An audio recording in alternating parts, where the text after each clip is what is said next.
పోలవరం ప్రాజెక్టుపై ఉన్న అంతర్రాష్ట్ర వివాదాలు అభ్యంతరాలపై నేడు ప్రధాని మోడీ సమావేశం నిర్వహించనున్నారు. ఆంధ్రప్రదేశ్, తెలంగాణ, ఒడిశా, ఛత్తీస్గఢ్ రాష్ట్రాల ప్రభుత్వ ప్రధాన కార్యదర్శులతో ప్రధాని ప్రాజెక్టు పురోగతిపై వీడియో కాన్ఫరెన్స్ నిర్వహించనున్నారు. ఈ వీడియో కాన్ఫరెన్స్తో సమస్యలు ఓ కొలిక్కి వస్తాయని ఆయా రాష్ట్రాలు ఆశాభావం వ్యక్తం చేస్తున్నాయి. ప్రతి నెల ప్రధాని కొన్ని ప్రాజెక్టుల పురోగతిపై సమీక్ష నిర్వహిస్తారు. కాగా ఈ నెల ఇతర ప్రాజెక్టులతో పాటు పోలవరం కూడా ఒక అంశంగా సమీక్షలో రానుంది.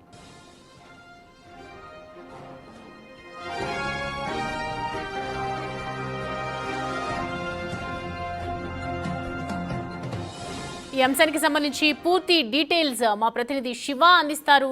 శివ, ఫస్ట్ టైం వీడియో కాన్ఫరెన్స్లో సమీక్ష నిర్వహించబోతున్నారు పార్టీ పురోగతికి సంబంధించి, ప్రాజెక్టులకు సంబంధించి. సో పూర్తి డీటెయిల్స్ ఏంటి, అసలు స్కెడ్యూల్ ఏంటి?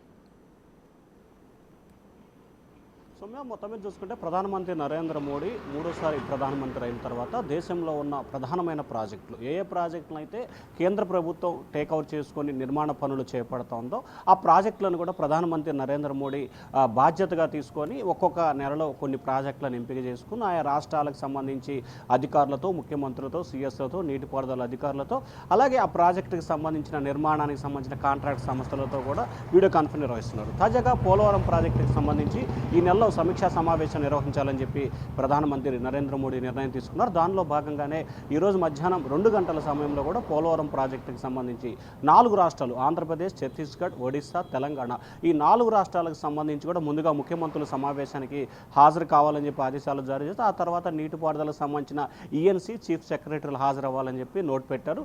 అయితే ఏ ఎజెండాకు సంబంధించి మరికొద్ది సేపట్లోనే ఖరారయ్యే అవకాశాలు కనిపిస్తున్నాయి. ఇక ఆంధ్రప్రదేశ్ అంశానికి వస్తే కనుక పోలవరం ప్రాజెక్టు ప్రస్తుతం 41.15 పాయింట్ల అడుగుల ఎత్తులో నిర్మాణం చేపట్టాలని చెప్పి గత ప్రభుత్వం నిర్ణయం తీసుకుంది. కానీ 43 అడుగుల ప్రాజెక్టు ఎత్తు నిర్మాణం చేపట్టాలని చెప్పి కూడా గతంలో టీడీపీ, తాజాగా ఎన్డీఏ సర్కార్ కూడా భావిస్తోంది. సో ఈ నేపథ్యంలో పోలవరం ఎత్తుకు సంబంధించి ఛత్తీస్గఢ్, ఒరిస్సాతో పాటు తెలంగాణ రాష్ట్రాలు పూర్తి స్థాయిలో అభ్యంతరం వ్యక్తం చేస్తున్న పరిస్థితి కనిపిస్తూ ఉంది. అయితే పోలవరం ప్రాజెక్టుకు సంబంధించి 41.5 మీటర్ల ఎత్తుకు సంబంధించి నిర్మాణం చేపట్టాలంటే కనుక దాదాపుగా 15,000 ఎకరాలకు సంబంధించిన భూమిని ఇంకా సేకరించాల్సి ఉంది.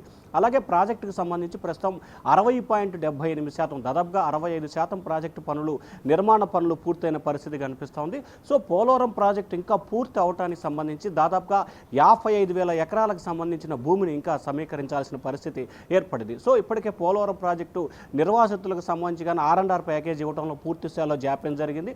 ఏదైతే 2014 నుంచి 19 వరకు మాత్రమే R&R కొంతమంది రైతులకు కానీ లేకపోతే పొలాలు ఇచ్చిన వాళ్ళు, గ్రామాలు ఇచ్చిన వారికి కూడా R&R ప్యాకేజీ కొంతమందికి ఇవ్వడం జరిగింది.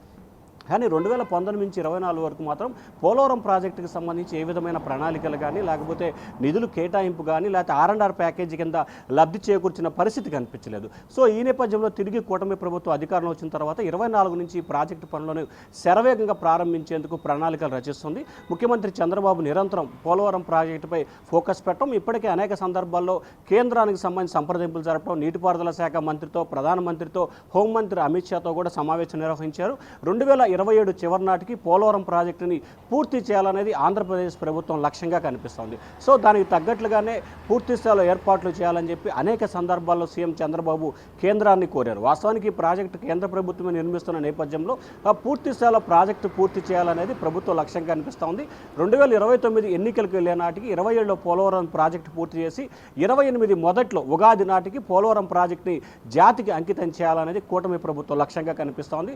సో ఈ నేపథ్యంలో ప్రాజెక్టు శరవేగంగా నిర్మాణ పనులు కొనసాగేందుకు, ఏదైతే మిగిలిన 30% పనులు పూర్తయ్యేందుకు కూడా కేంద్ర ప్రభుత్వం ప్రణాళికలు రచిస్తూ ఉంది. దానిలో భాగంగానే ప్రధానమంత్రి నరేంద్ర మోడీ ఈరోజు 4 రాష్ట్రాల అధికారులతో కూడా వీడియో కాన్ఫరెన్స్ నిర్వహించబోతా ఉన్నారు. సౌమ్య, అయితే శివ, ఏదైతే ఈ సమీక్షలో తీసుకురాబోతున్నారు సమస్యలకు సంబంధించి, మీరు చెప్పినట్లుగా భూసేకరణ కూడా ఇంకా కావాలి కాబట్టి ఒకవేళ ఈ సమీక్ష తర్వాత ఈ సమస్యలన్నీ తేలిపోయినట్టేనా? అంటే 2027 వరకే చేయాలని అనుకుంటున్నారు కాబట్టి.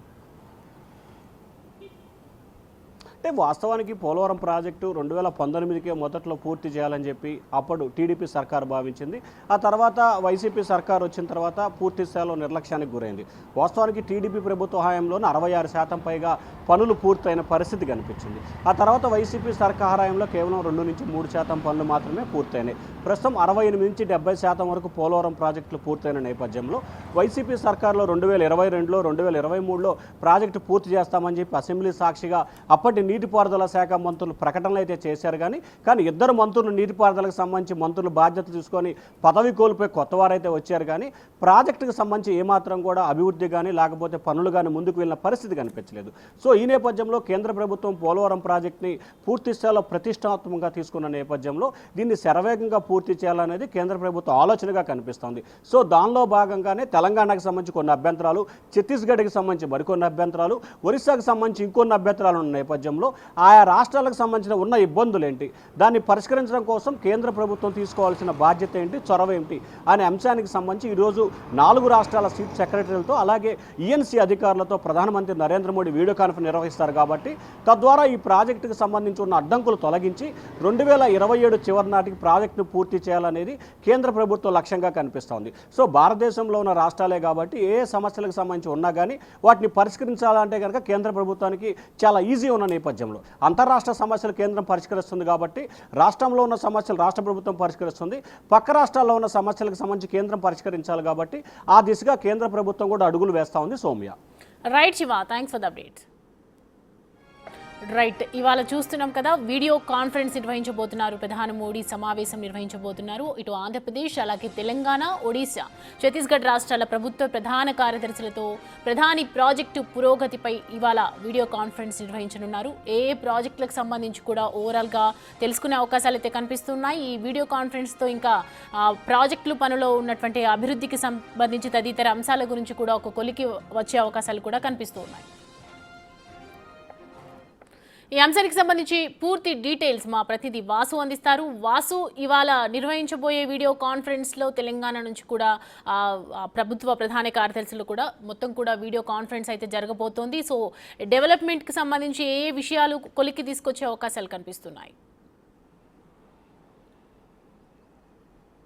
సౌమ్య, ప్రధానమంత్రి మోడీ వీడియో కాన్ఫరెన్స్ సంబంధించి కూడా పోలవరం సబ్జెక్టు పైన ఈరోజు చర్చించనున్నారు. ప్రధానంగా ఏపీతో పాటు తెలంగాణ, ఒడిశా, ఛత్తీస్గఢ్కి సంబంధించినటువంటి అధికారులతో పాటు ముఖ్యమంత్రులు కూడా హాజరయ్యే అవకాశం ఉంది. ఎందుకంటే పోలవరం ప్రాజెక్టుకు సంబంధించి కూడా 3 రాష్ట్రాలు ఎఫెక్ట్ అవుతున్న నేపథ్యంలో కూడా ముంపు ప్రాంతాలకు సంబంధించి కూడా ఇప్పటివరకు ఎలాంటి క్లారిటీ రాని నేపథ్యం కావచ్చు, ముంపు ప్రాంతాల ప్రజలకు సంబంధించి నష్టపరిహారం విషయంలో కావచ్చు, ప్రాజెక్టు వల్ల నష్టపోయేటువంటి అంశాలకు సంబంధించి ఇప్పటివరకు కూడా ఎలాంటి క్లారిటీ రాని నేపథ్యంలో కూడా ప్రధానమంత్రికి దృష్టికి తీసుకెళ్లే యోచనలో ప్రస్తుతం తెలంగాణ ప్రభుత్వం ఉంది. మొత్తం 6 మండలాలకు సంబంధించి ముంపు ప్రాంతాలతో పాటు ప్రధానంగా భద్రాచలం నగరానికి సంబంధించి కావచ్చు, కొన్ని వాగులు వంకలకు సంబంధించి కొన్ని ప్రాజెక్టుల విషయంలో కావచ్చు జరిగే నష్టాన్ని వివరించబోతా ఉన్నారు. ఇక 9,500 ఎకరాల ముంపు ప్రాంతానికి సంబంధించి కూడా ప్రాజెక్టు ఎత్తు అనుమతులకు మించి కడుతున్న నేపథ్యంలో కూడా భూసేకరణ విషయంలో కూడా ఇప్పటివరకు కూడా ఇంకా 15,000 ఎకరాల భూసేకరణ జరగాల్సి ఉన్న అంశానికి సంబంధించి క్లారిటీ రాలేదు. ఇక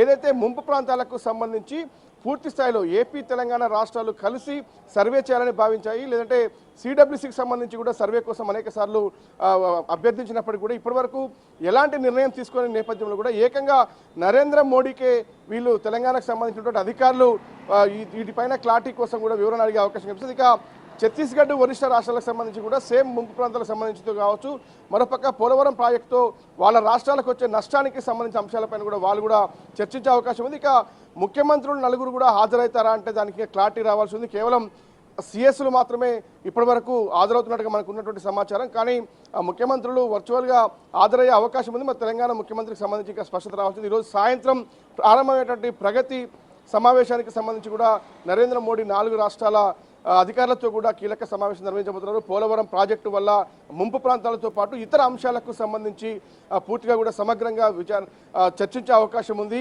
ఇప్పటి వరకు సిడబ్ల్యూసీకి మరొక పోలవరం ప్రాజెక్ట్ అథారిటీకి ఇచ్చినటువంటి ఫిర్యాదులపైన అనేక అంశాలపైన కూడా ఇప్పటి వరకు ఎలాంటి నిర్ణయం తీసుకునే నేపథ్యంలో ఏకంగా నరేంద్ర మోడీ ప్రధానమంత్రికి ఉన్నటువంటి సమస్యను వివరించేటువంటి అవకాశాలు కనిపిస్తున్నాయి. తెలంగాణ అధికారులు అయితే దాదాపుగా ముంపు ప్రాంతాలతో పాటు ఇతర సమస్యలకు సంబంధించి పోలవరం ప్రాజెక్టు వల్ల తెలంగాణకు జరిగే నష్టాన్ని ప్రధానమంత్రికి నేరుగా వివరించబోతా ఉన్నారు. Soumya. Right Vasu, thanks for the update.